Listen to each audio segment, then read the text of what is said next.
नमस्कार, स्वागत है आपका डीबी लाइव ब्रेकिंग में। मैं हूं समीर आत्मज मिश्रा और मेरे साथ हैं अमलेंदु उपाध्याय। अयोध्या में राम मंदिर में चढ़ावा चोरी का मामला और अब बीजेपी और आरएसएस दोनों के लिए बड़ी मुसीबत बनता चला जा रहा है। अब आज उस पर स्वतंत्र एजेंसियों से जांच कराई जाए या नहीं, इसको लेकर सुप्रीम कोर्ट में याचिका दायर की गई है। आज सुप्रीम कोर्ट में उस पर सुनवाई होने वाली है और इधर एक के बाद एक कई नए सबूत वहां पर आ रहे हैं कि चढ़ावा चोरी ही नहीं बल्कि राम मंदिर में किस तरीके से जनता के श्रद्धालुओं के पैसे को लूटा गया है। इसके अलावा दूसरे मंदिरों से भी जो लगातार घटनाएं आ रही हैं वो भी बड़ी बनती चली जा रही हैं। तो इस पर सुप्रीम कोर्ट में अब सुनवाई आज होनी है। अब उस पर जो भी अपडेट होगा उस पर हमारी नजर बनी हुई है।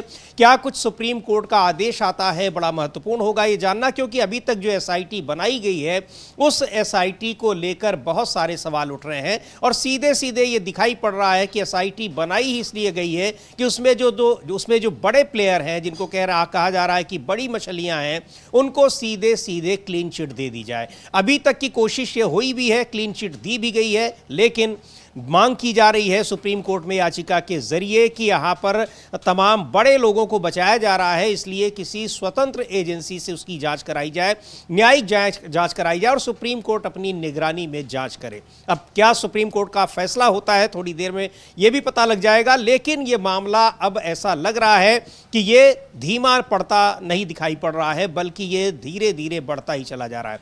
उधर बड़ी खबर एक ये भी है कि मुख्य चुनाव आयुक्त ज्ञानेश कुमार की मुश्किलें केवल यही नहीं बढ़ रही हैं, बल्कि उन्होंने जो कुछ भी किया है वो मामला अब अंतर्राष्ट्रीय जगत में भी किस तरीके से भारत की बदनामी करा रहा है। अब इसका संज्ञान वहां पर संयुक्त राष्ट्र ने लिया है।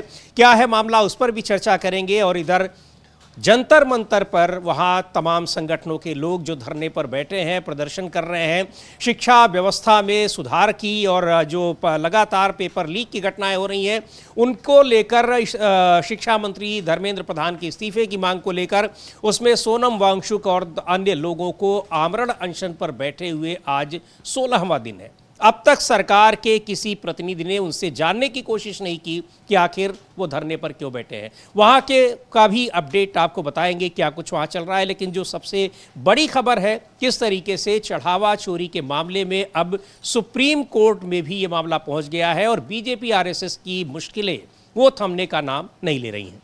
बिल्कुल समीर जी, बीजेपी आरएसएस की मुश्किलें थमने का नाम नहीं ले रही हैं, लेकिन बल्कि कहा जाए कि लगातार बढ़ती चली जा रही हैं और पूरे देश भर में अब इसके खिलाफ एक माहौल जो है वो बनता चला जा रहा है।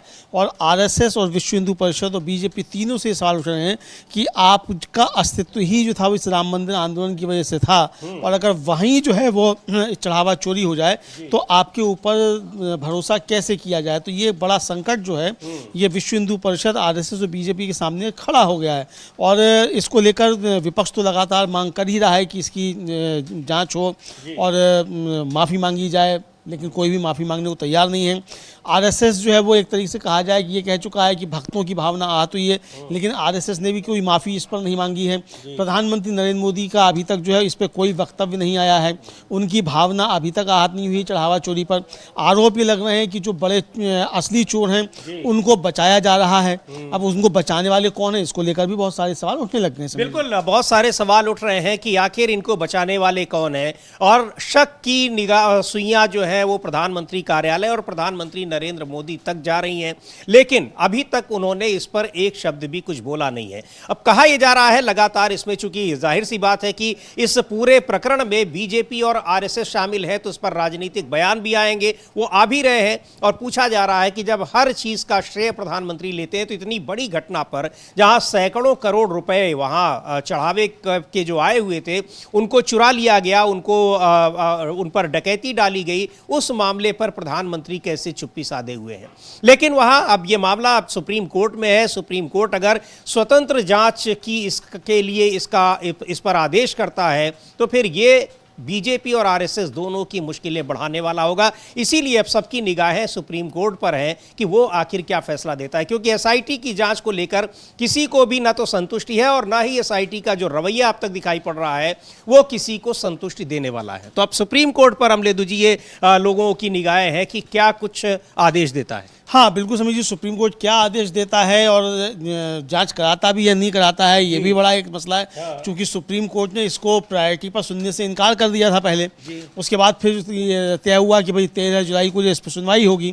तो आज से फुल बेंच बैठी है, 3 जजों की खंडपीठ है, जस्टिस सूर्यकांत हैं, जस्टिस जय मल्ल्या बागसी हैं और जस्टिस वी एस मोहना हैं। ये 3 जजों की खंडपीठ है, ये इस मामले की सुनवाई करेगी। तो जब सुनवाई इसकी होगी तो वो भी हम लोग बताएंगे कि क्या चल रहा है, सुनवाई में क्या हो रहा है। लेकिन इसको लेकर समीर जी कई याचिकाएं पहुंची हुई हैं, उनमें आरजेडी के सांसद सुधाकर सिंह, उनकी भी याचिका है कि इसकी जो है सुप्रीम कोर्ट की निगरानी में जांच कराई जाए। कांग्रेस के महासचिव में केसी वेणुगोपाल वो चिट्ठी लिखकर कह चुके हैं कि सुप्रीम कोर्ट के जजों की निगरानी में इसकी जांच कराई जाए। ये मांग लगातार उठ रही है कि इस सुप्रीम कोर्ट की निगरानी में इस चढ़ावा चोरी की सीबीआई से जांच कराई जाए। लेकिन जांच होगी नहीं होगी ये भी एक बड़ा सवाल है। सुप्रीम कोर्ट इस पर क्या आदेश देता है, इस पर काफी कुछ निर्भर करेगा समीर जी। बिल्कुल, इस पर सुप्रीम कोर्ट क्या कुछ आदेश देता है उस पर निर्भर करेगा। लेकिन जिस तरीके से इसमें बीजेपी और आरएसएस दोनों ही इस समय सवालों के घेरे में हैं और वहां पर बेचैनी भी बढ़ रही है। ऐसा माना जा रहा था कि शायद इस मामले पर कोई बड़ा बयान आएगा या फिर कुछ जो माफी मांगने की जो बात हो रही है उस तरह की बातें आएंगी। 3 दिन का सम्मेलन बेलगावी में चला है आरएसएस का, राष्ट्रीय स्वयंसेवक संघ का, लेकिन वहां भी जिस तरीके से ऐसा दिखाया गया कि जैसे आरएसएस के लिए ये कोई बहुत खास मामला नहीं है। लेकिन मामला तो खास है ही, क्योंकि वहां पर जितने लोगों के नाम आए हैं, जितने लोग वहां जेल गए हैं, जिनके नाम उस पूरे लूट प्रकरण में जिनके नाम लिए जा रहे हैं, वो सब के सब आरएसएस से जुड़े हुए हैं और बड़े पदाधिकारी रहे हैं। बिल्कुल समीर जी, बड़े पदाधिकारी रहे हैं। और जब 90 और 80 के दशक में जब ये शुरू हुआ तब से उसके करता धरता भी रहे हैं। हाँ। खासतौर से चंपत राय बंसल जो हैं उनको, जिनको शक्ति सिंह गोहिल जो हैं उस दिन लंपट राय कह रहे थे। हाँ। तो वो तो पुराने कार्यकर्ता हैं। और अभी भी समीर जी कहा यह जा रहा है कि चंपत राय बंसल का इस्तीफा भले ही हो गया है, लेकिन वो सारे काम नाम वही देख रहे हैं। उनके नाम से वहां वीआईपी पास जारी किए जा रहे हैं, पास जारी की जा रहे हैं, इस तरह की बातें भी हो रही हैं। एसआईटी को लेकर भी बहुत सारे सवाल हैं। कन्हैया कुमार जो हैं कांग्रेस के नेता हैं, वो आरोप लगा रहे थे कि जो एसआईटी के चीफ हैं उनके ऊपर घोटाले के आरोप हैं, मुकदमा है उनके ऊपर, ये भी 420 का मुकदमा है। तो जिसके ऊपर 420 का मुकदमा है वही अगर जांच करेगा तो जांच कैसी होगी। कानूनी प्रक्रिया को लेकर भी सवाल है कि एसआईटी पहले गठित हो गई, एफआईआर बाद में दर्ज हुई, एफआईआर पहले दर्ज क्यों नहीं हुई, इसको लेकर भी सवाल है। तो बहुत सारे सवाल इसको लेकर हैं। तो आज सुप्रीम कोर्ट मामला पहुंचा है। अब देखना ये कि सुप्रीम कोर्ट न्याय करता है या फैसला सुनाता है। जी बिल्कुल, सुप्रीम कोर्ट से इस पर सबकी निगाह है कि सुप्रीम कोर्ट का क्या आदेश इस पर आता है, यानी वो इसकी स्वतंत्र एजेंसी से जांच कराने का आदेश देता है सरकार को या फिर नहीं। बहरहाल इसको लेकर जो आरएसएस की प्रतिक्रिया आई और ये माना जा रहा था कि 3 दिन की बैठक में इस पर विचार होगा और मनन हुआ भी है। काफ़ी कुछ बहुत सारी खबरें बाहर नहीं आई हैं, लेकिन जो सूत्रों के हवाले से खबरें आई हैं उसको लेकर इस पर काफ़ी चर्चा हुई है। लेकिन कोई केवल अफसोस जताने के अलावा कोई और बड़ा बयान नहीं आया है। प्रमोद तिवारी हैं कांग्रेस पार्टी के नेता, वो कह रहे हैं कि आपको क्या करना चाहिए आप वो बताइए। अफसोस और चिंता तो पूरे देश को हो रही है। सुन लेते हैं प्रमोद तिवारी को क्या कह रहे हैं आरएसएस के लिए इस प्रकरण में, अयोध्या में जो चढ़ावा चोरी का मामला है उस पर जिस तरह की प्रतिक्रिया आरएसएस की आई है उसको लेकर। अब जमीन की जो खरीद फरोख्त हुई उसकी भी जांच करने की बात कही है और आरएसएस ने तो अब अपने चिंतन शिविर के अंदर चिंता जाहिर करी और एसआईटी की जांच में अपना भरोसा भी जता दिया है। कैसे देखते हैं? वो तो भरोसा जताएंगे ही। एसआईटी की जांच जो चाहेंगे परिणाम आ जाएगा। अब मैं आरएसएस से कहना चाहता हूं, देश आपसे चिंता नहीं चाहता कि आप इस प्रकरण पर चिंता व्यक्त करें। आपसे माफी की अपील करता है। आप जिम्मेदार अगर वहां चोरी हुई है, सारे मामलों में तो आप दखल देते हैं, आपका निर्देशन चलता है। इस गवर्नमेंट में और आप में कितना फर्क है। लोग कह रहे हैं कि दिल्ली दबा रही इस मामले को, तो चुपचाप आरएसएस को चाहिए पहले माफी मांगे। ये जो कलंक लगा है उपदेश न दे। तो क्या सीधे की एसआईटी पर कोई भरोसा नहीं है और आरएसएस केवल ऐसा नहीं कि वो चिंता जता दे और इस पर वो खामोश हो जाए, पूरी की पूरी भूमिका उसकी है, जिम्मेदारी उसकी है और वो उस पूरे ट्रस्ट के जो वहाँ पर इसका संचालन है उससे जुड़ा हुआ है, उसके अपने लोग जुड़े हुए हैं और पूरी कोशिश यही थी कि आरएसएस अपने हाथ में ले ले, वही हुआ भी। लेकिन अब जब वहाँ चोरी और डकैती की इतनी बड़ी घटनाएं सामने आ रही हैं तो फिर आरएसएस की खामोशी ये बता रही है कि कहीं न कहीं अगर जो शक जाहिर किया जा रहा है तो निश्चित तौर पर उसके तार बड़े पदाधिकारियों तक जुड़े हुए और अब कितने बड़े पदाधिकारियों तक हैं ये भी, यही बातें अब सामने आनी है। अब देखना यह है कि सुप्रीम कोर्ट क्या कहता है, क्या एसआईटी की ही जांच पर उसको भी भरोसा है या फिर कोई स्वतंत्र एजेंसी से जांच कराने के लिए वो आदेश देता है। लेकिन मामला अब बहुत पेचीदा होता चला जा रहा है और इसमें बीजेपी और आरएसएस दोनों ही बुरी तरीके से अब घिरे हुए दिखाई पड़ रहे हैं। बिल्कुल समीर जी, ये मामला बहुत ज़्यादा पेचीदा हो गया है और एक तरह से कहा जाए कि भारतीय जनता पार्टी और आरएसएस की जो रीढ़ हुआ करता था मुद्दा, उस मुद्दे पर ही ये बहुत ज़्यादा बैकफुट पर आ गए हैं। और मुझे लगता है समीर जी कि आरएसएस के 100 साल के इतिहास में आरएसएस कभी इतना संकटग्रस्त दिखाई नहीं पड़ा जितना इस समय दिखाई पड़ रहा है। पूरा का पूरा आरोप जो है वो आरएसएस के ऊपर आ रहा है कि ये सारे पदाधिकारी जो भी थे, जो भी चोरी चढ़ावा चोरी कर रहे थे, सब आरएसएस से जुड़े हुए हैं और आरएसएस इनको बचा भी रहा है, बचा रहा है। है। अब आरएसएस से ही पूछा जा रहा है कि भाई आप कौन सा चरित्र निर्माण, आरएसएस अपना सबसे बड़ा योगदान बताता है कि चरित्र निर्माण करता है, चरित्र निर्माण करता है, राष्ट्र निर्माण करता है। भाई चरित्र निर्माण, राष्ट्र निर्माण कैसा किया कि राम मंदिर में ही चढ़ावा चोरी करने लग गए आरएसएस के स्वयंसेवक। हालांकि अभी भी आरएसएस कह देगा कि हमारे स्वयंसेवक नहीं है, नाथुराम गोडसे के लिए भी कह दिया था हमारा स्वयंसेवक नहीं है। पर्ची दिखाओ, पर्ची देता नहीं आरएसएस किसी को स्वयंसेवक है कि नहीं है। कल को चंपत राय बंसल के लिए भी कह देगा ये तो हमारे स्वयंसेवक नहीं है। नरेंद्र मोदी के लिए भी कह सकता है हमारे स्वयंसेवक नहीं है, वरना है तो नरेंद्र मोदी दिखाएं पर्ची आरएसएस की कटी हुई, कौन सी पर्ची कटी है, कब उन्होंने सस्ता ली। तो यही समीर जी, आरएसएस सबसे ज़्यादा इस समय घिरा हुआ है, चूंकि जो भी चढ़ावा चोरी हुई है आरोप ये लग रहे हैं कि इसका हिस्सा जो है वो आरएसएस के दफ्तरों तक पहुंचा है। सवाल उठ रहे हैं कि क्या आरएसएस के जो दफ्तर आलीशान 7 स्टार जो होटलों जैसे बने हैं, क्या ये इस चढ़ावा चोरी के पैसे से ही बने हैं? विपक्ष इस तरीके के आरोप भी लगा रहा है। बिल्कुल। और इधर सीपीएम के सांसद हैं जॉन ब्रिटास, क्या कह रहे हैं? कह रहे हैं कि इसकी सीबीआई जांच हो, स्वतंत्र एजेंसी से जांच इसकी होनी चाहिए, केवल राज्य सरकार की एसआईटी इसमें कोई जांच नहीं करेगी, वो भी वो एसआईटी जिसके सदस्यों पर ही तमाम तरह के आरोप पहले से लगे हुए हैं। सुन लेते हैं जॉन ब्रिटास को, क्या कह रहे हैं। Comprehensive investigation into the whole gamut of issues connected with the Ayodhya loot under the supervision of the Supreme Court. Now, the UP government is going in a piecemeal way. They had conducted an inquiry, SIT, on the donation theft. Now they say they will just inquire into the land issues. There are many layers of loot that has happened.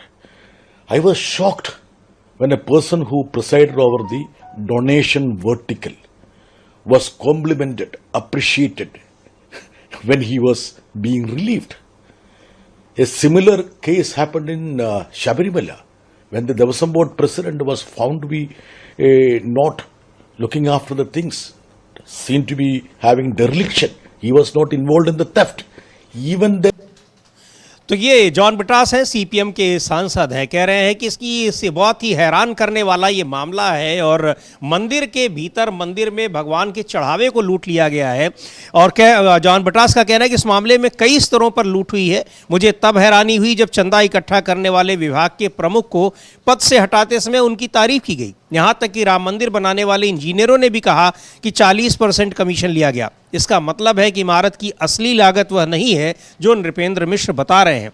सब कुछ छिपाने और लीपापोती करने के लिए टुकड़ों में जांच करने के बजाय लूट के सभी पहलुओं की गहराई से और व्यापक जांच होनी चाहिए। भगवान राम के नाम पर लूट हुई है, ये महत्वपूर्ण बात है। ये सारी बातें भी आई कि चढ़ावा चोरी का तो मामला एक मामला है, इसके पहले मंदिर निर्माण में भी जिस तरीके की धांधली हुई है, और नृपेंद्र मिश्र का नाम इसलिए ले रहे हैं क्योंकि नृपेंद्र मिश्र ही मंदिर निर्माण समिति के अध्यक्ष हैं, अभी भी हैं। वो समिति अभी भी बनी हुई है जबकि मंदिर का निर्माण हो चुका है। लेकिन ये जो सवाल है कि कई स्तरों पर लूट हुई है, ये इसके बार बार प्रमाण मिल रहे हैं। और उधर अमलेंदु जी खबरें आ रही हैं कि जो लोग ये सारे सबूत दे रहे हैं उनको एसआईटी बुला रही है और उनको परेशान कर रही है, ऐसे आरोप लग रहे हैं। वो संतोष दुबे धर्म सेना के अध्यक्ष हैं, वो लगातार उन्होंने मीडिया में बयान दिया, डीवी लाइव के साथ भी उन्होंने बातचीत की, बहुत सारे उन्होंने बताए हैं कि कैसे जब से मंदिर बन रहा है तभी से इसको यहाँ पर चढ़ावा लूटा जा रहा है और कई स्तरों पर लूट हो रही है। तो अब ऐसे लोगों को अब परेशान करने की कोशिश की जा रही है जिन लोगों ने इन सारी चीज़ों का खुलासा किया है, लेकिन लगता नहीं है कि ये मामला इतनी आसानी से ये इस पर पर्दा डालने की कोशिश कामयाब हो पाएगी। बिल्कुल समीर जी, इस पर पर्दा डालने की कोशिश कामयाब होगी नहीं और सवाल जो सीधे सीधे आरएसएस पर ही उठ रहे हैं। और जॉन ब्रिटास भी कह रहे हैं कि भाई आरएसएस जो है वही इस सरकार को कंट्रोल करता है और कौन नहीं जानता है कि इस ट्रस्ट को कौन कंट्रोल कर रहा है जी। यानी वो सीधे सीधे आरोप लगा रहे हैं और ये भी कह रहे हैं कि अगर आरएसएस सच में ईमानदार है तो उन्हें भारत सरकार से सुप्रीम कोर्ट की निगरानी में जांच का आदेश देने के लिए कहना चाहिए, क्योंकि करोड़ों राम भक्तों के साथ धोखा हुआ है। और ये बात समीर जी सिर्फ जॉन ब्रिटास की या प्रमोद तिवारी की या अखिलेश यादव की, इनकी नहीं है, करोड़ों राम भक्तों की, करोड़ों हिंदुओं की यही मांग है कि इसकी जांच जो है सुप्रीम कोर्ट की निगरानी में सीबीआई से कराई जाए और सरकार इसका आदेश दे।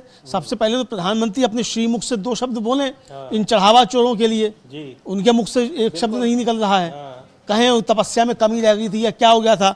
आरएसएस खेद व्यक्त करे कि राष्ट्र निर्माण और चरित्र निर्माण जो कर रहा था वो फर्जी बातें करता है आरएसएस, कहे, वरना ये क्या उसने जो है तो बताया कि हाँ हम ऐसा ही चरित्र निर्माण कराते हैं कि भगवान के मंदिर को भी लूट ले। बिल्कुल बिल्कुल बिल्कुल। तो आप यही करते हैं, शाखाओं में आप यही सिखाते हैं और ये अगर आप शाखाओं में नहीं सिखाते तो कहिए कि आप इनका चरित्र निर्माण नहीं कर सके, और अगर आप इनका चरित्र निर्माण नहीं कर सके तो आपने इनको ट्रस्ट में भर्ती क्यों कर लिया। बिल्कुल, तो इसलिए घिरा हुआ तो इसमें आरएसएस ही हर तरीके से दिखाई पड़ता है समीर जी। बिल्कुल, इसमें घिरा हुआ आरएसएस दिखाई पड़ता है और आरएसएस अभी और भी कई मोर्चों पर घिरा हुआ है। बेलगावी, कर्नाटक के बेलगावी में 3 दिन की ये बैठक हुई, लेकिन वहीं कर्नाटक में अब कहा जा रहा है कि आप अपने रजिस्ट्रेशन कराइए, उसके सबूत दिखाइए, डॉक्यूमेंट दिखाइए। प्रियांक खरगे हैं लगातार इस मांग को लेकर, कर्नाटक सरकार में मंत्री हैं, वो लगातार इसको लेकर आरएसएस पर दबाव डाल रहे हैं कि वो कानूनी तौर पर कहां एग्जिस्ट करता है ये बताए। वो सुन लेते हैं क्या कह रहे हैं प्रियांक खरगे। हमें राम मंदिर घटना पे दुख है और उचित सजा मिलनी चाहिए दोषियों को। अरे पब्लिक में आके उनको सॉरी बोलने के लिए बोले, सॉरी पूछने में माहिर है ना, उनका इतिहास ही है ना। सावरकर जी इतना बार माफीनामा लिखे, इतना बार सॉरी बोले, ये भी एक बार बोलने दीजिए उनको। वीएचपी के लोग हैं ना जो भी अंदर गए। वीएचपी किसका संगठन है, किसके साथ जुड़े हुए ऑफिशियली? वीएचपी का संस्थापक कौन है? गोवलकर जी। So they should come and publicly apologize. What is the point in apologizing in your echo chamber in front of your this thing? For everything else you want to do in public? Mr. Mohan Bhagwat says we are very open, we are very transparent, we do things in public. This also should be done in public. Come out in public, apologize for what you have done, and also declare how much you have got. आपको क्या guarantee है कि उनको नहीं मिला पैसा? Unregistered है ना वो। ईट पत्थर ये भी कमाई है 40%। दैनिक भास्कर का रिपोर्ट देख लीजिए। जैसे कर्नाटक में 40% सरकार चलता था ना, वही 40% उधर भी चलता था। मैं नहीं कह रहा हूँ, उनका रिपोर्ट है। तो जो भी है पब्लिकली अपोलोजाइज करना है। Sir, it's been 15 days.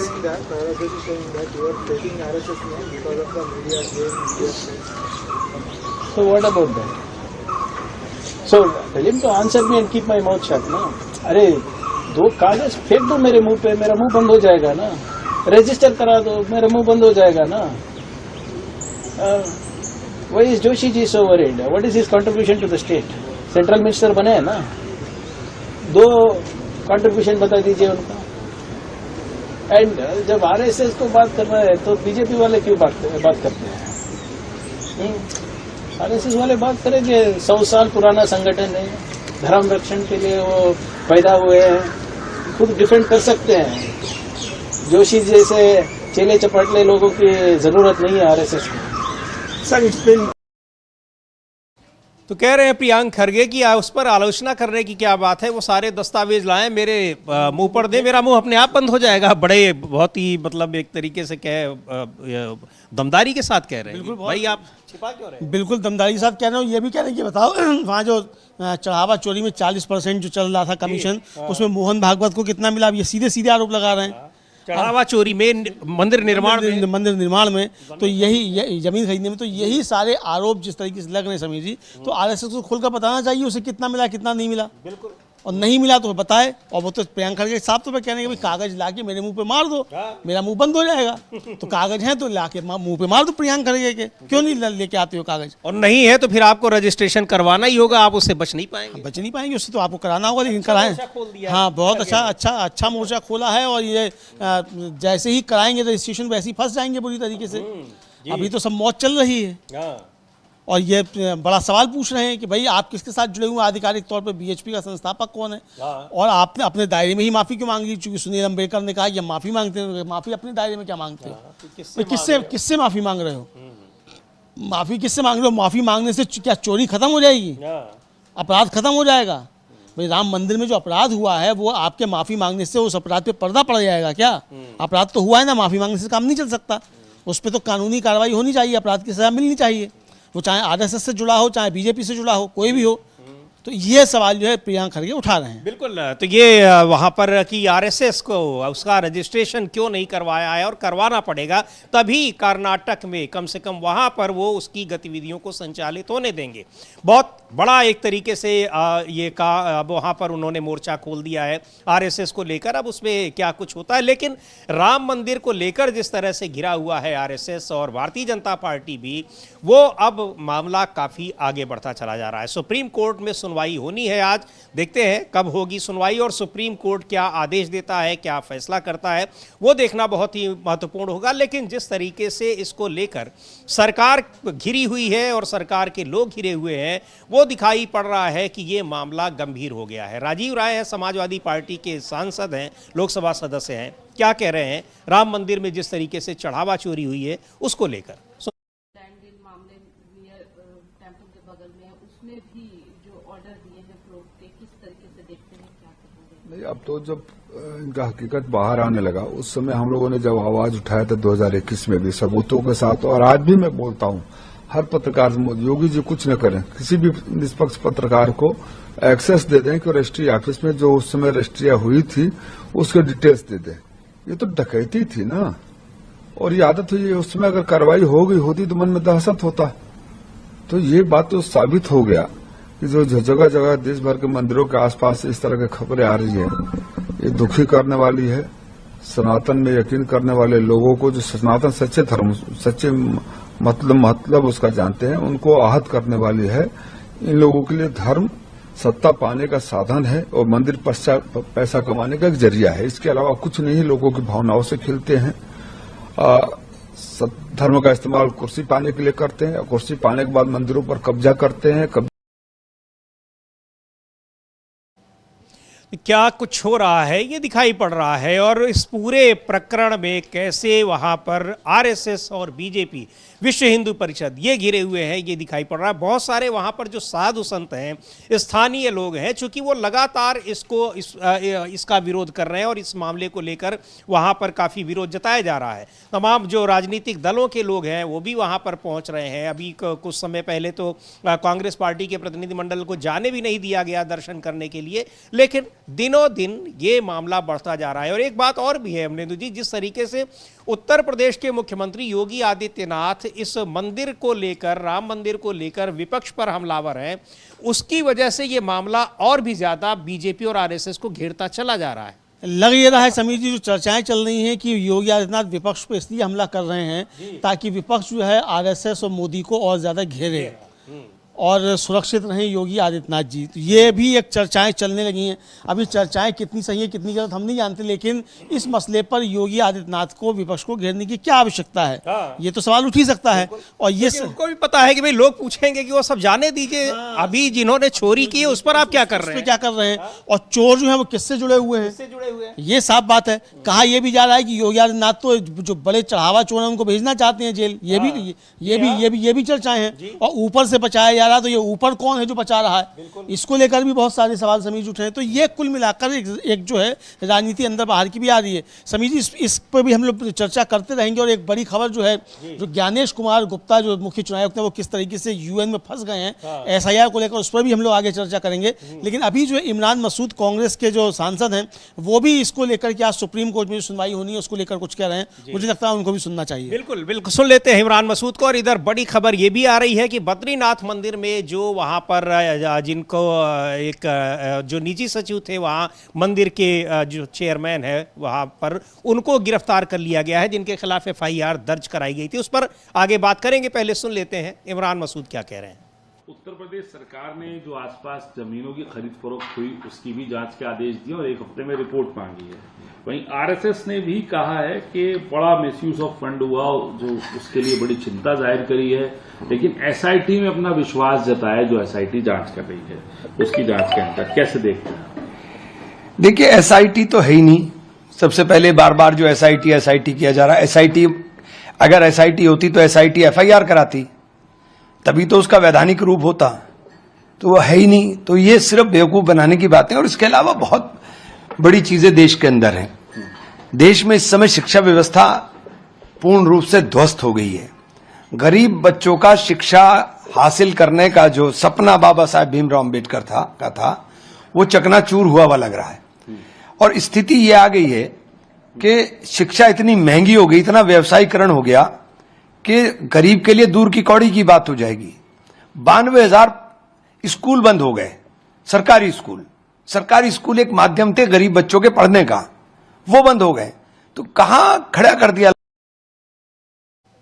तो ये असली मुद्दे जो है उनको वो भी इधर बीच निश्चित तौर पर इग्नोर हो रहे हैं। लेकिन अब असली मुद्दा ये भी है, ये भी छोटा मोटा मुद्दा नहीं है। और इसको ये दिखा रहा है कि आखिर भ्रष्टाचार कहाँ कहाँ हो सकता है। और यहाँ मंदिर को भी नहीं छोड़ा जाएगा। सबसे बड़ा सवाल तो ये है, मंदिर में अमलेंदु जी सीधे सीधे इतनी बड़ी डकैती की खबरें इससे पहले कभी नहीं आई। बिल्कुल समीर जी, इतनी बड़ी खबरें कभी नहीं आई मंदिर में भी। और मंदिर में अकेले राम मंदिर में ही नहीं समीर जी, कई मंदिर में आ चुकी है। मतलब बद्रीनाथ का हम लोग बता ही चुके हैं। अभी खबर दे दी कि वो वहाँ जो सचिव थे उनको गिरफ्तार कर लिया गया। बगलामुखी मंदिर जो है मालवा आगार मध्य प्रदेश में, वहाँ जो है डीएम ने कमेटी बनाई है, 7 दिन में उसको रिपोर्ट देनी है। वहाँ जो है करोड़ों रुपए की हेरा फेरी जो है, वहाँ फर्जी संस्था ने फर्जी रसीदें बना ली, उस पर हो गई। राजस्थान का भी एक मामला सामने आ रहा है कि वहाँ भी जो है चोरी कर ली गई है, मंदिर में आया है। वहाँ भी राजस्थान में एक मामला जो है सामने खुलकर आया है कि वहाँ भी जो है एक चोरी हुई है। ये बुटाटी धाम है, उसमें महा घोटाला आया है, 22 करोड़ का गबन है और उस पर SDM ने रिपोर्ट सौंपी है अपनी।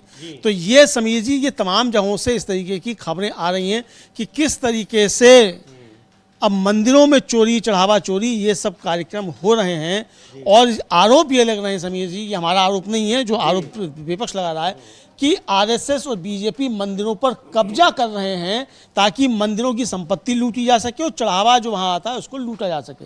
ये विपक्ष आरोप साफ तौर पर लगा रहा है। बिल्कुल। और ये अब दिखाई भी पड़ रहा है कि अयोध्या में राम मंदिर को जिस तरीके से वहां पर लूट हुई है और उसके तार RSS और BJP के बड़े लोगों से जोड़े जा रहे हैं, वो कितने सही है नहीं है, ये जांच होगी तभी पता लगेगा। इसीलिए जांच की मांग की जा रही है सुप्रीम कोर्ट में कि वो किसी स्वतंत्र एजेंसी से जांच कराए। अब क्या सुप्रीम कोर्ट उस पर फैसला देता है आज पता लग जाएगा, क्योंकि आज ही उस पर सुनवाई होनी है उन याचिकाओं पर। लेकिन ये आरोप तो है ही कि मंदिरों पर एक अपना कब्जा जमाना चाहता है RSS और BJP दोनों मिलकर। और मंदिरों का ये भी है कि तमाम जो तीर्थ स्थल हैं अमलेंदु जी, ये भी एक स्ट्रेटजी की बात की जाती है कि हर तीर्थ स्थल पर बहुत सारे मंदिर होते हैं, लेकिन वहाँ RSS और BJP का ये जो उनकी अपनी योजना है कि हर जगह एक बड़ा मंदिर हो, जैसे अयोध्या में बन गया या बनारस में बन गया, और उस पर कब्जा किसका हो, उस पर कब्जा RSS और BJP का हो। ये रणनीति बहुत दिनों से चल रही है, कामयाब भी होती जा रही है, जिस तरीके से अयोध्या में कामयाब हुई या फिर वाराणसी में हुई है। लेकिन अब वहां पर जब इतनी लूट की खबर मंदिर बनते ही शुरू हो गई है, तब फिर अब ये उसके लिए बहुत मुश्किलों का सामना अब उसको करना पड़ रहा है। जवाब देते नहीं बन रहा है। 3 दिन की बैठक हुई RSS की, उसके बावजूद उनके पास कोई जवाब नहीं है कि जनता को, देश के लोगों को, उन श्रद्धालुओं को क्या जवाब दें जिन्होंने वहां पर श्रद्धापूर्वक अपना चढ़ावा चढ़ाया था। लेकिन इसको लेकर विपक्ष लगातार घेरे हुए सरकार को। कल आम आदमी पार्टी ने इसी के विरोध में अमलेंदु जी सुंदरकांड पाठ का आयोजन किया, उसकी बड़ी आलोचना की बीजेपी के लोगों ने।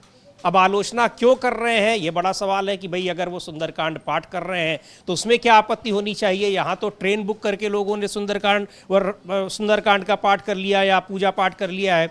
संजय सिंह है आम आदमी पार्टी के नेता, वो इस पर अपनी प्रतिक्रिया दे रहे हैं जिन लोगों ने इस सुंदरकांड पाठ का विरोध किया है। क्या कह रहे हैं संजय सिंह, सुनते हैं उनको।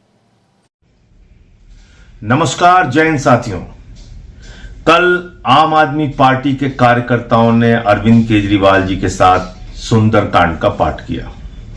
उसके बाद पूरी भारतीय जनता पार्टी, बौखलाना शब्द तो शायद ठीक नहीं होगा, बिलबिला गई, खुलेआम गालियां देने पे उतर आई। ट्विटर पे, फेसबुक पे, हर जगह तुम्हारी हिम्मत कैसे हुई सुंदरकांड का पाठ करने की। मुझे लगता है अगर ये हालात रहे तो फिर तो देश में इस करोड़ों हिंदुओं को पूजा पाठ करने के लिए भी बीजेपी की परमिशन लेनी पड़ेगी। आपके घर घर में घुस के देखा जाएगा, आप सुंदरकांड पढ़ रहे हैं, आप रामायण पढ़ रहे हैं, आप गीता पढ़ रहे हैं, आप पूजा कर रहे हैं कि नहीं कर रहे हैं, और पूजा कर रहे हैं तो बीजेपी वाले से परमिशन ली है कि नहीं ली है। मंदिर में जाना हो तो इनसे परमिशन, सुंदरकांड का पाठ करना हो तो इनसे परमिशन। इनको कहां टेंडर मिला हिंदू धर्म का?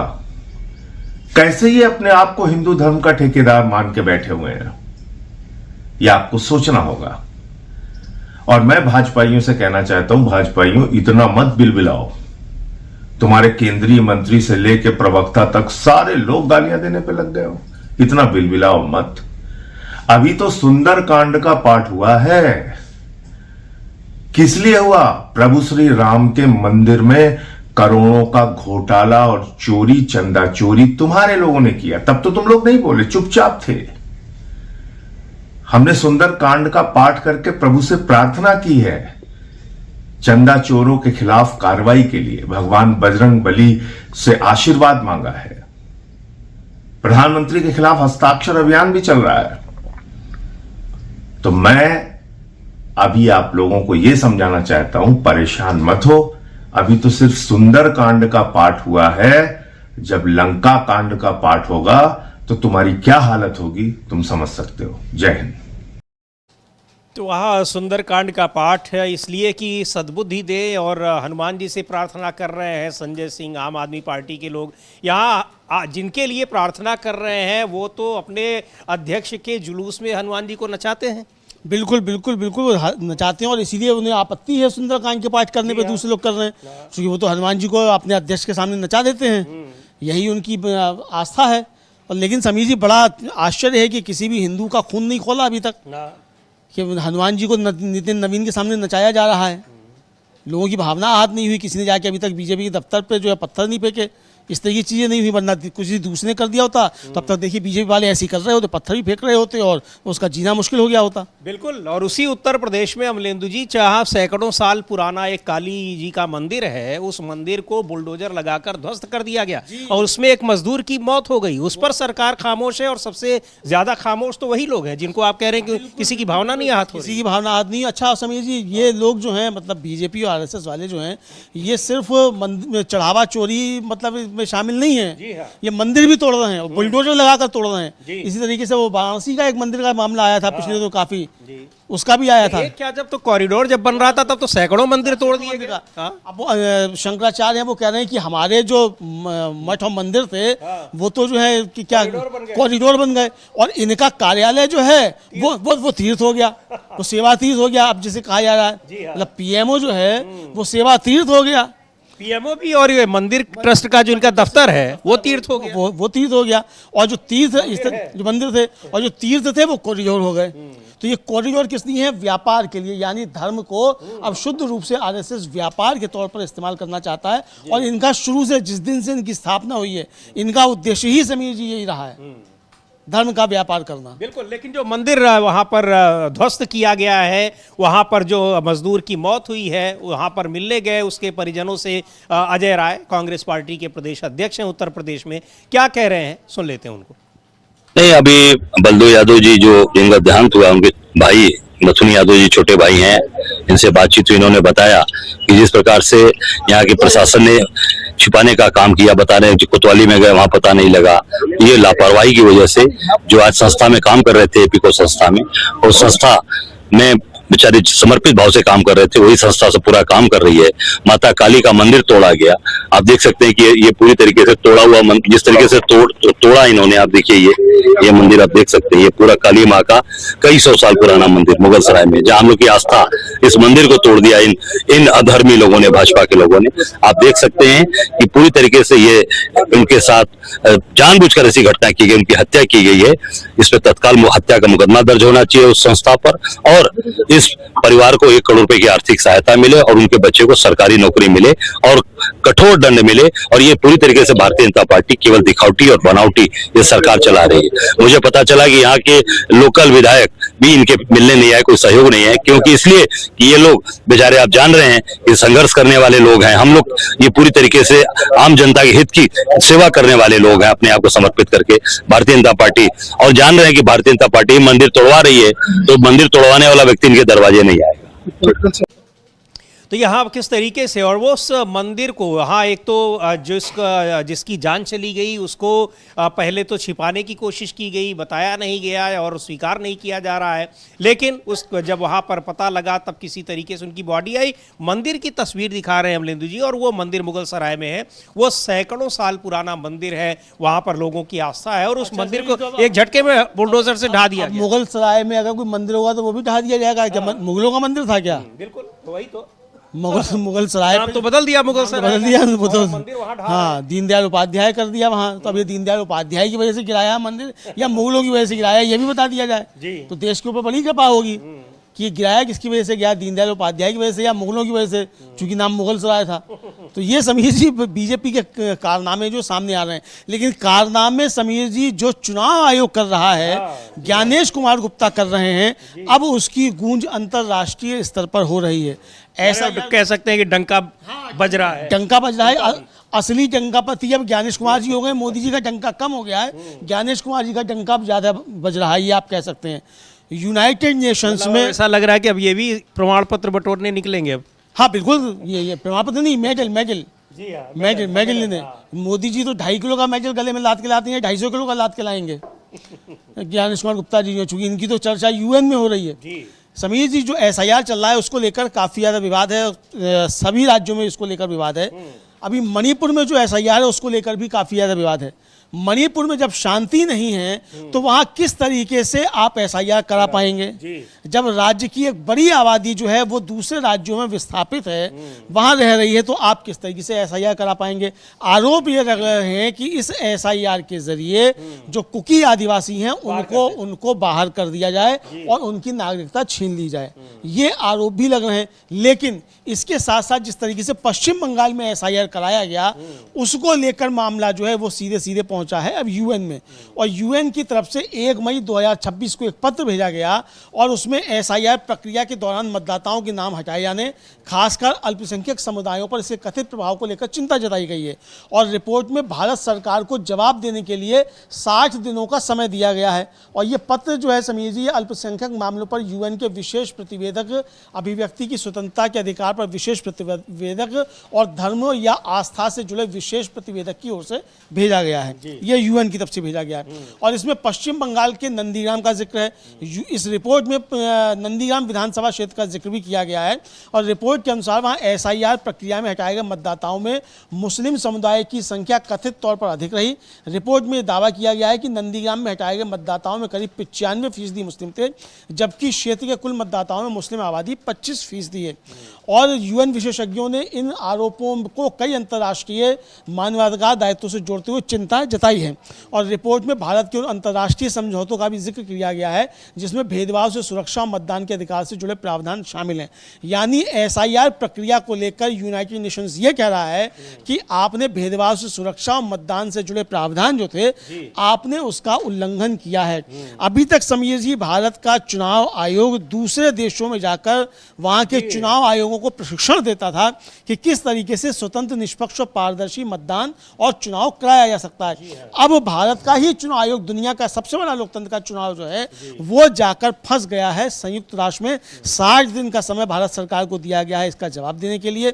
समीर जी, वो 60 दिन जो है वो पूरे हो जाएंगे, क्योंकि ये पत्र मई में ही लिखा गया, मई में ही लिखा गया, 1 मई को वो 60 दिन पूरे हो चुके, 30 जून को। जी हाँ। और पता नहीं इसका जवाब अभी तक गया कि नहीं गया, क्योंकि सरकार की तरफ से हमको कम से कम कोई जानकारी नहीं है कि सरकार की तरफ से इसको कोई जवाब दिया गया है कि नहीं दिया गया है। अगर कोई आएगा तो वो भी हम बताएंगे कि सरकार ने इसका क्या जवाब दिया है और यूएन में इस पर क्या प्रतिक्रिया व्यक्त की गई। लेकिन इसको लेकर समीर जी, सागरिका घोष हैं जो टीएमसी की राज्यसभा सदस्य हैं, सागरिका घोष ने इसको लेकर बहुत तीखी टिप्पणी की और उस खबर का एक स्क्रीनशॉट शेयर करते हुए उन्होंने क्या ट्वीट किया वो आप बता सकते हैं? बिल्कुल, सागरिका घोष का जो ट्वीट है उस खबर के लिंक के साथ उन्होंने लिखा है कि भारत की वोटर लिस्ट से लाखों वोटर गायब हो गए हैं और एक असंवैधानिक एसआईआर प्रक्रिया के कारण उनके और भी गायब होने का खतरा है।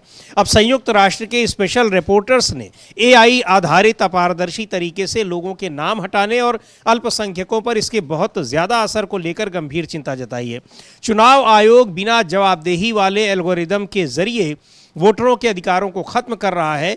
वैनिश कुमार की अगुवाई वाले वैनिश कुमार ज्ञानेश कुमार को कह रही हैं कि अगुवाई वाले चुनाव आयोग ने भारत के लोकतंत्र को शर्मसार किया है। अब ये तक खबर का लिंक है, तस्वीरें हैं और ये बता रहा है जो आपने कहा कि पहली बार ऐसा हुआ है कि देश के चुनाव आयोग की एक निगेटिव वे में चर्चा हो रही है संयुक्त राष्ट्र में, दुनिया भर में। बिल्कुल बिल्कुल समीर जी, ये एक नेगेटिव वे में चर्चा हो रही है और शर्मसार जो है चुनाव आयोग को तो किया ही जा रहा है ज्ञानेश कुमार के जरिए, और लेकिन भारत को भी शर्मसार किया जा रहा है इसके जरिए। और समीर जी, अगर के इस तरीके से अगर देखा जाए तो अब जिस तरीके की खबरें आ रही हैं कि वह अगर एसआईआर में आपका नाम कट गया है तो आपका वोटर कार्ड नहीं बनेगा। इससे ज़्यादा खतरनाक बात क्या है कि जो सुविधाएं मिलती हैं गरीब तबके को वो सुविधाएं नहीं मिलेंगी। 2 करोड़ महिलाएं बाहर हो जाएंगी। अकेले बंगाल में जो सुविधाएं मिलती हैं सिर्फ उनसे 6 करोड़ से ज़्यादा क्या भारत के नागरिक नहीं रहेंगे? तो इन 6 करोड़ नागरिकों का क्या किया जाएगा? क्या ज्ञानेश कुमार जी और मोदी जी मिलकर इन 6 करोड़ नागरिकों को बंगाल की खाड़ी में डुबो देंगे या पाकिस्तान भेज देंगे? क्या अलग देश बना देंगे? जवाब तो दे भाई, करोगे क्या इन 6 करोड़ लोगों का? ये 6 करोड़ लोग जो है समीर जी दुनिया का 9वां राष्ट्र बन जाएंगे आबादी के हिसाब से अगर देखा जाए तो ये बहुत सारे सवाल जो हैं वो इसको लेकर उठ रहे हैं। पूरी दुनिया में भारत की बदनामी ज्ञानेश कुमार गुप्ता और चुनाव आयोग के एसआईआर के जरिए हो रही है। पवन खेड़ा जो कांग्रेस के सांसद हैं, राज्यसभा सदस्य हैं, उन्होंने भी इस खबर पे अपनी प्रतिक्रिया देते हुए ट्वीट किया है, उसको भी हम लोग समीर जी देख सकते हैं। बिल्कुल, देखते हैं क्या लिखा है पवन खेड़ा ने कि किस तरीके से पूरी दुनिया में ये डंका बज रहा है। और पवन खेड़ा लिख रहे हैं कि ज्ञानेश कुमार की समझदारी और काबिलियत अब यूनाइटेड नेशंस में चर्चा का विषय बन गई है। पूरे देश के लिए ये गर्व का पल है, पीढ़ियां इसे याद रखेंगी। अब वो तंज कर रहे हैं, निश्चित तौर पर इसको याद रखेंगी क्योंकि किस तरीके से देश की बदनामी हुई है। उनका लिख रहे हैं कि संयुक्त राष्ट्र से लेकर अमेरिका तक भारत सरकार और उसके अधीन काम करने वाले संस्थानों का भेदभावपूर्ण रवैया हमारे लोकतंत्र की बदनामी का कारण बन रहा है। हिंदुओं को यह बताया जा रहा है कि मुसलमानों को 2ym दर्जे का नागरिक बनाने से किसी तरह उनका भविष्य सुरक्षित हो जाएगा, लेकिन सच तो इसके ठीक उलट है। बीजेपी जिसकी अगुवाई बांटने वाले मुख्य नेता यानी divider in chief Narendra Modi कर रहे हैं, उनके द्वारा बोया गया आपसी फूट का जहर हमारे गणतंत्र को कमजोर करता है, दुनिया में भारत की साख घटाता है और आखिरकार हर भारतीय को नुकसान पहुंचाता है, और शायद हिंदुओं को सबसे ज़्यादा। दुनिया में कई मुस्लिम बहुल देश हैं, भारत दुनिया का एकमात्र हिंदू बहुल देश है जिसका वैश्विक स्तर और प्रभाव इतना बड़ा है। भारत के सामाजिक ताने बाने को कमज़ोर करने और नतीजतन हमारी अंतर्राष्ट्रीय साख को घटाने से हिंदुओं का कोई भला नहीं होता, इससे हमारी ही छवि कमज़ोर होती है। ये लिखा है पवन खेड़ा ने। लेकिन इसका क्या जवाब दिया गया? चूंकि जवाब देने की जो समय सीमा थी 2 महीने 60 दिन वो भी बीत चुके हैं, अभी तक उसके बारे में कोई जानकारी नहीं आई। बिल्कुल समीर जी, इसके बारे में अभी तक कोई जानकारी नहीं है और चुनाव आयोग की तरफ से भी नहीं बताया गया है कि इसका कोई जवाब जो है जो यूएन ने मांगा है वो दिया गया है कि नहीं दिया गया है, ये साफ तौर पर समझा जा सकता है समीर जी। और भारत सरकार की तरफ से भी इसको लेकर कोई प्रतिक्रिया अभी तक कम से कम हम लोगों के सामने तो समीर जी नहीं आई, और अगर आएगी तो हम उसको भी। चुनाव आयोग ने तो बताया भी नहीं कि हमारे पास ऐसा कोई पत्र भी आया है, कोई वहाँ के रिपोर्टर्स के जरिए, वहाँ के जो वहाँ के तमाम विभाग होते हैं, तो अब जवाब क्या दिया जाएगा? ये तो अखबारों की खबरों के ने इस खबर को निकाल के दिखाया है। बिल्कुल बिल्कुल समझिए, अखबारों ने इसको निकाल के बताया है और अखबारों के अपने स्रोत होंगे, वहाँ से खबरें आई हैं। चुनाव आयोग के भीतर भी स्रोत होते हैं। चुनाव के भीतर तो राहुल गांधी के भी स्रोत हैं।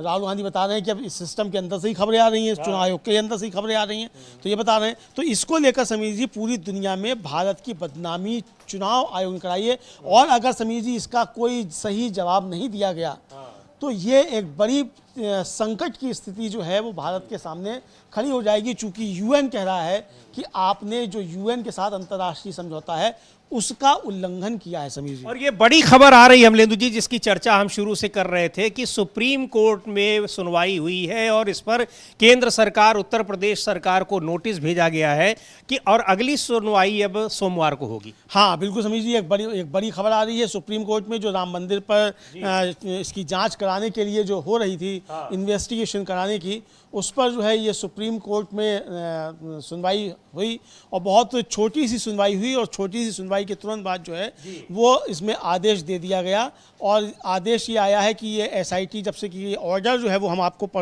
बता देते हैं समीर जी की क्या आदेश जो है वो आया है। आदेश ये आया है कि चूंकि बताया गया है कि एसआईटी का गठन किया गया है, इसलिए हम यूपी द्वारा गठित एसआईटी को स्टेटस रिपोर्ट जमा करने का निर्देश देते हैं। आगे विचार के लिए इसे अगले सोमवार को सूचीबद्ध करें, हम इसे सीलबद्ध लिफाफे में पेश करेंगे।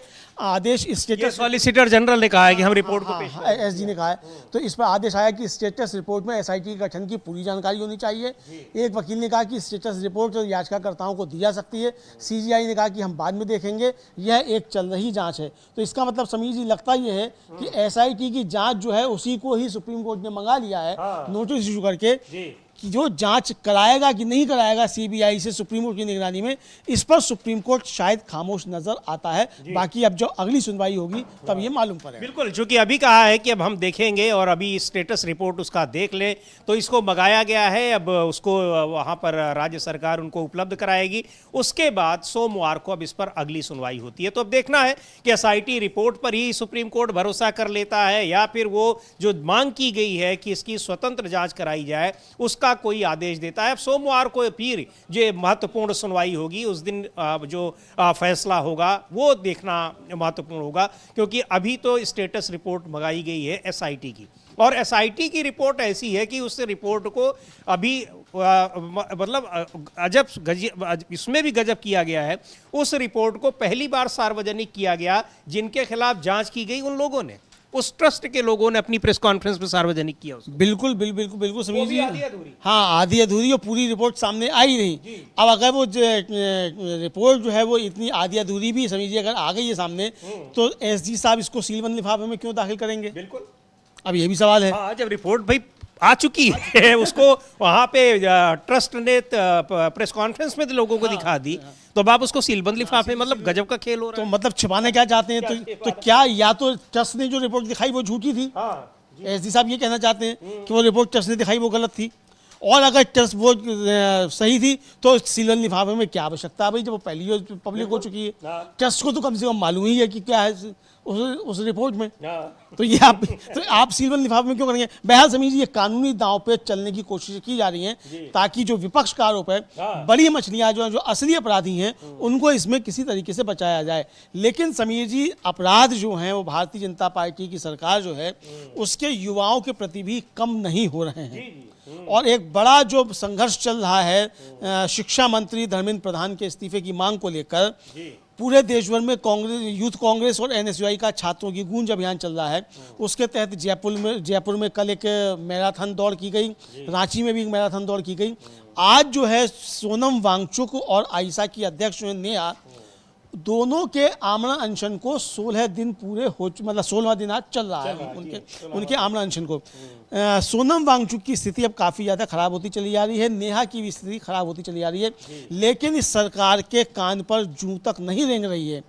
खबर यह है समीर जी, वो विजुअल भी हम दिखाएंगे कि सोनम वांगचुक के ऊपर तिरपाल लगाने के लिए अभिजीत दीपके जो है वो फिर गिड़गिड़ा रहे हैं पुलिस के सामने, और पुलिस का अधिकारी कह रहा है बताओ धूप कहाँ आ रही है। ये भी है। मतलब धूप नहीं है तो बरसात से बचाने के लिए उन वहां तिरपाल नहीं लगा। हाँ, तिरपाल नहीं लग सकता, ये इस तरह की चीज़ें आ रही हैं। लेकिन पहले जो सोनम वांगचुक के 16वें दिन क्या स्थिति है उसको लेकर अभिजीत दीपके ने जो एक ट्वीट किया है समीर जी, वो हम लोग देख सकते हैं। बिल्कुल, वो ट्वीट देखते हैं जो अभिजीत दीप के जो कॉकरोच जनता पार्टी के नेता हैं वो लिख रहे हैं कि सोनम वांगचुक की भूख हड़ताल का 16वां दिन। मैं सरकार से गुजारिश करता हूं कि इसे अहंकार की लड़ाई न बनाए, क्योंकि यहां इंसानी जानें दांव पर लगी हैं। अपनी गलती मानना कमजोरी की निशानी नहीं है, यह परिपक्वता, जवाबदेही और अपनी गलती सुधारने की इच्छा शक्ति की निशानी है।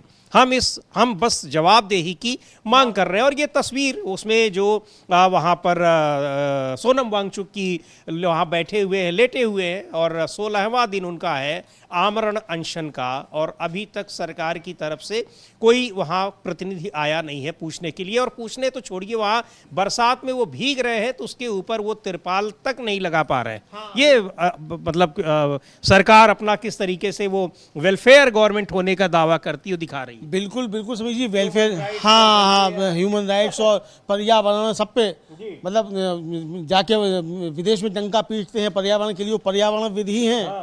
पर्यावरण संरक्षण कार्यकर्ता ही हैं असली तो सोनम वांगचुक, वैज्ञानिक तो हैं ही, लेकिन पर्यावरण कार्यकर्ता भी हैं और उनका बड़ा योगदान है। हालांकि योगदान तो उनका जो 370 समाप्त करने में, जश्न मनाने में भी है। लेकिन अगर आप अपने ही लोगों पर इस तरीके से करेंगे तो क्या, तो ये समीर जी उठ रहा है। वो विजुअल भी हम लोग देखते हैं दीप के जो है किस तरीके से गिड़गिड़ा रहे हैं। पुलिस वालों से मांग कर रहे हैं कि कम से कम तिरपाल लगाने की वहां पर इजाजत दे दी जाए। देख लेते हैं किस तरीके से वहां पर मांग कर रहे हो।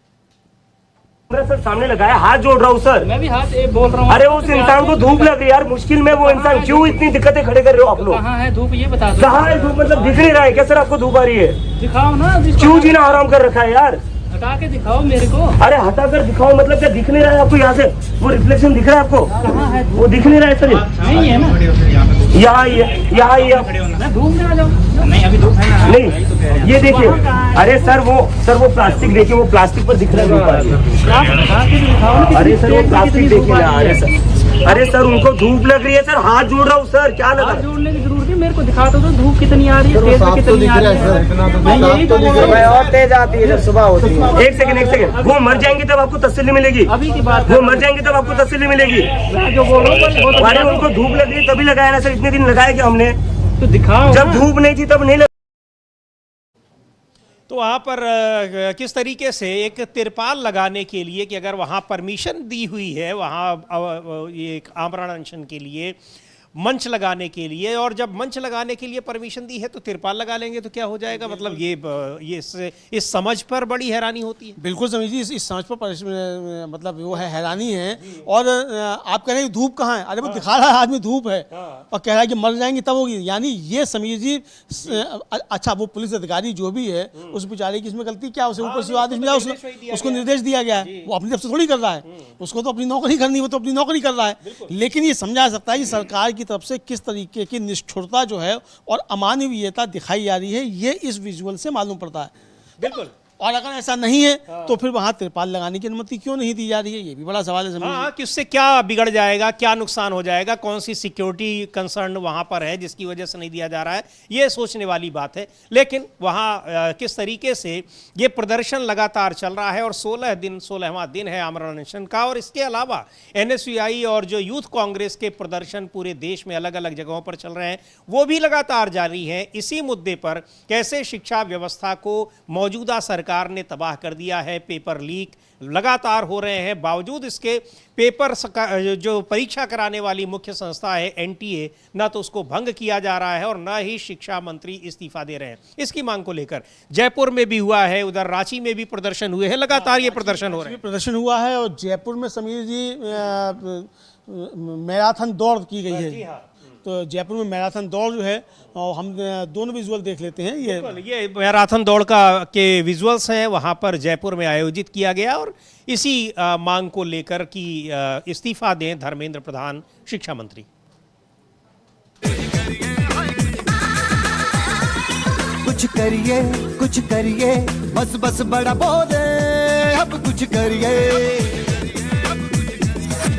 ओ कोई तो चल जिद फड़िए, डूबे बेतरिए या मरिए, हाय कोई तो चल जिद फड़िए, तू बेतरिए या मरिए।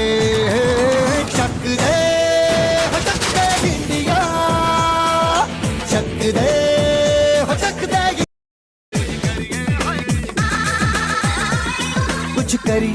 कुछ करिए बस बस बड़ा बोले, अब कुछ करिए।